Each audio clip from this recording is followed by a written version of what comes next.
Hi guys! So for today's video, i-flex ko yung aming beaded necklace. So ayan. Habudge.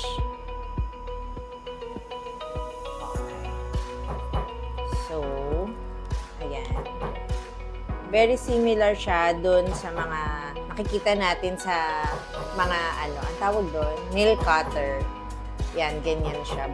Each ball is 7 mm. Sukat niya is 7 mm.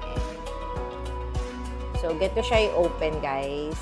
Ganun mo lang siya. Parang din, same as the talaga siya. Nail cutters. Ayan.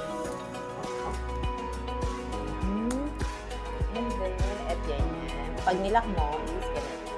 Pass mo ulit. Just press mo na ito. Ganyan. Dapat i-front natin yung lock kasi yun yung catch dun dun sa lock. So, ganyan siya. Perfect siya for layering talaga. So, itong suot ko is 16 inches length. Ayan. Available siya for white gold and rose gold.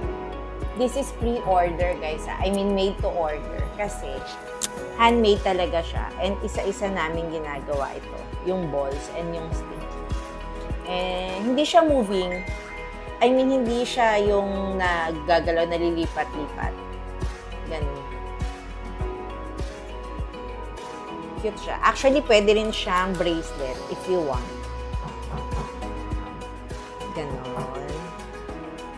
Pero parang alanganin siya for bracelet kasi. Actually, pwede rin pala. So, ayan. Di bang cute? That's it, guys.